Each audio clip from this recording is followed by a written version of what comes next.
Kanha national park के buffer zone में स्थित गढ़ी क्षेत्र का जैतपुरी मैदान आज यहाँ की हवाओं में सिर्फ जंगल की सरसराहट नहीं बल्कि अपने अस्तित्व और अधिकारों की एक बुलंद आवाज गूंज रही है। अवसर था मिशन आदिवासी भारत के बैनर तले जननायक टंट्या मामा के 184वें जन्मोत्सव का, जहां आदिवासियों की प्राचीन सभ्यता और संस्कृति का समागम हुआ। कार्यक्रम का आगाज हुआ बिरसा ब्रिगेड के संस्थापक सतीश पेंदाम के भव्य स्वागत के साथ। गढ़ी चौक से जैतपुरी तक का काफिला जब निकला तो मांदर की थाप पर थिरकते बैगा समाज के पारंपरिक नृत्यों ने अतिथियों का मन मोह लिया। टंट्या मामा की प्रतिमा का अनावरण केवल एक रस्म नहीं बल्कि शोषण के विरुद्ध उस स्वाभिमान को फिर से जागृत करने का संकल्प था। जिंदाबाद जिंदाबाद जिंदाबाद बिरसा मुंडा जिंदाबाद जिंदाबाद जिंदाबाद रानी दुर्गावती जिंदाबाद जिंदाबाद जिंदाबाद। आपको परिचय देना है, आपको कितने दिन उधर बाकी घूम रहा है,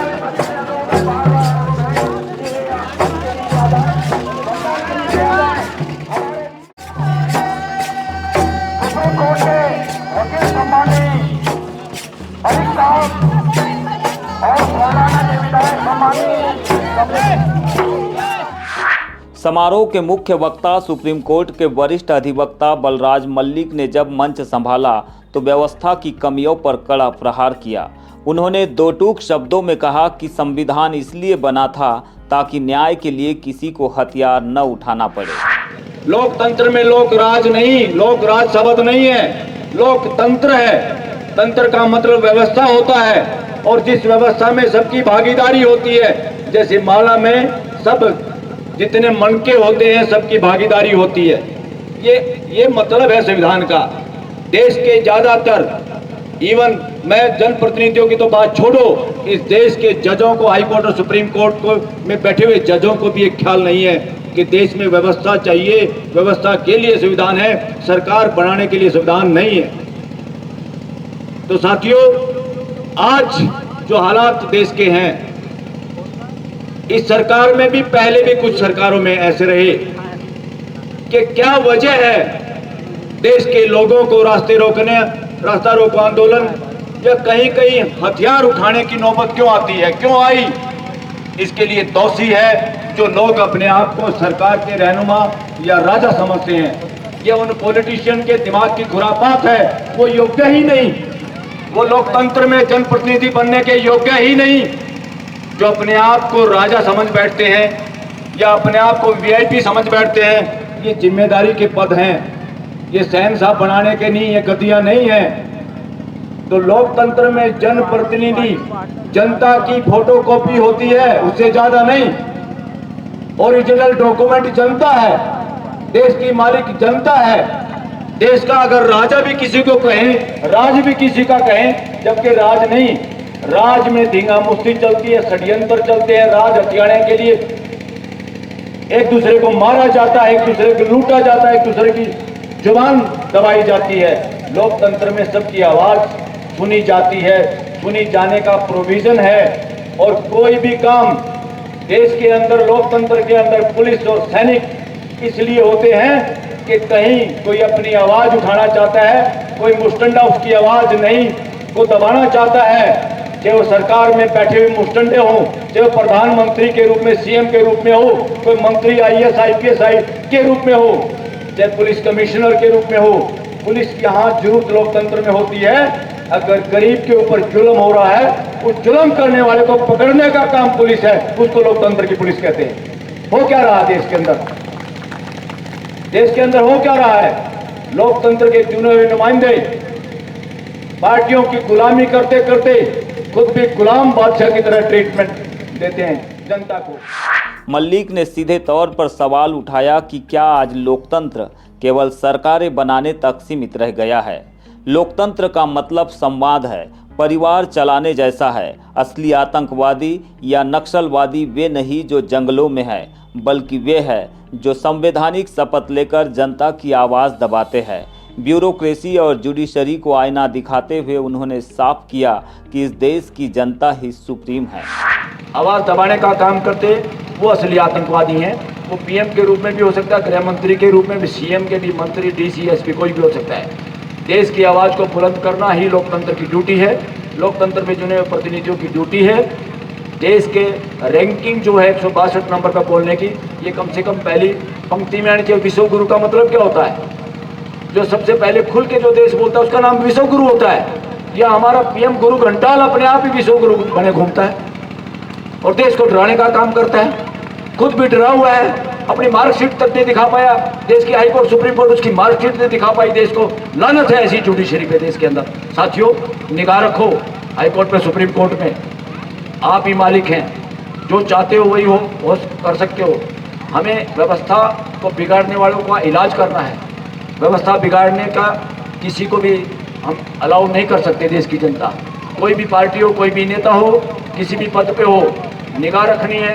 क्योंकि घर का ही अगर नौकर या घर का ही व्यवस्था को संभालने वाला आदमी शादी में कोठे का मालिक जिसको बना दे, लड्डू जहाँ रखे होते और वही रात को सारे लड्डू इधर से उधर करवा दे, सवेरे बारात को क्या खिलाएंगे? तो ऐसे बदमाशों पे नजर रखो।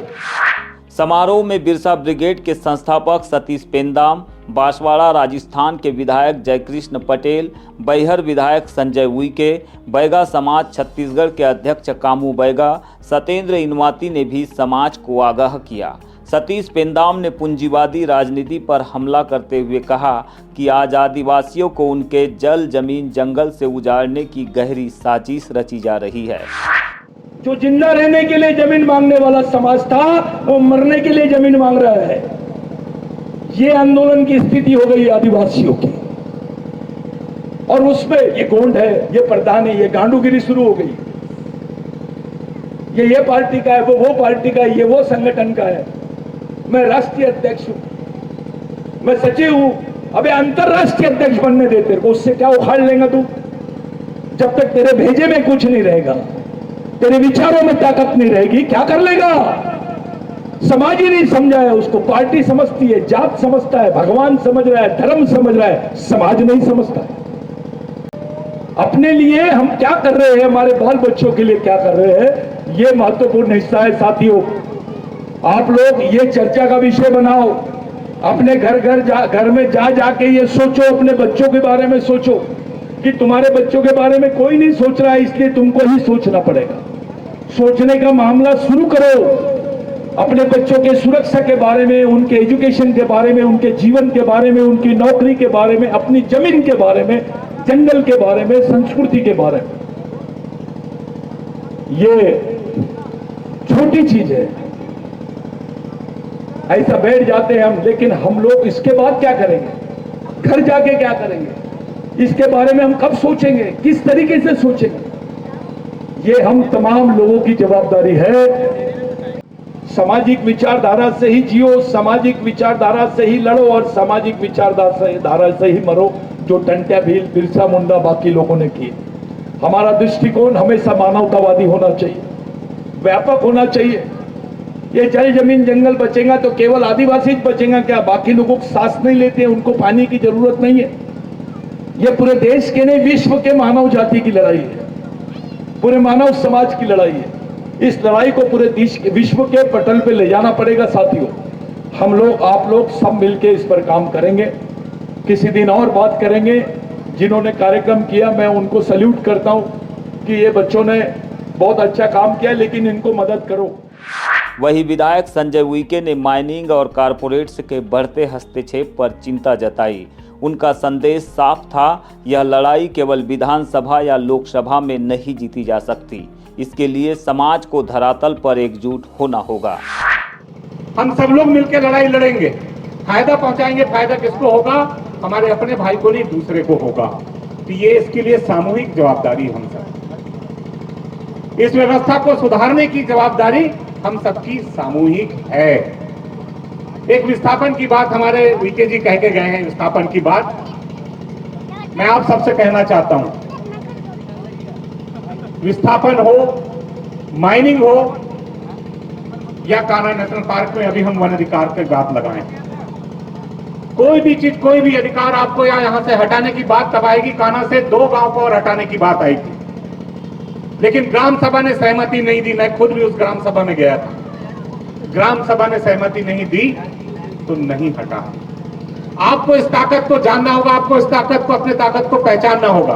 जब तक ग्राम सभा और ग्राम सभा में रहने वाले लोग अगर सहमत नहीं होंगे तो कोई भी ताकत आपकी ग्राम सभा को कोई भी आपको विस्थापित नहीं कर सकता। आपकी लड़ाई लड़ने के लिए हम भी यहाँ मौजूद हैं। हमारे भाई, हमारे छोटे भाई पटेल साहब भी आए हैं, हमारे बीच में अधिवक्ता महोदय आए हैं, बड़े दूर से दिल्ली से आए हैं आप सर, और बहुत सारे लोग हैं जो हमारी लड़ाई लड़ रहे हैं। लेकिन ये लड़ाई अकेले की नहीं है, ये लड़ाई वो अकेले नहीं लड़ सकते जब तक उसमें आप सब लोग सम्मिलित नहीं होंगे, क्योंकि आपकी ताकत के दम पर ये लड़ रहे हैं। तो जब तक आप लोग, जब सामाजिक मुद्दे की बात आती है, अत्याचार की बात आती है, तो आप सब लोगों को निकल के आने की जरूरत है।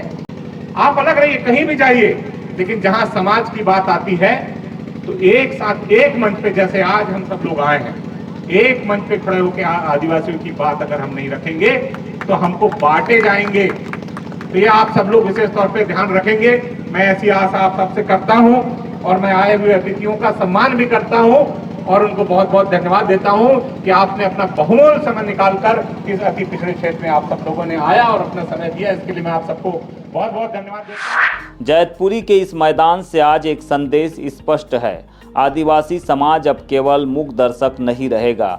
अपनी जड़ों, अपनी संस्कृति और अपने संवैधानिक अधिकारों के लिए यह समाज अब तर्क भी करेगा और संघर्ष भी।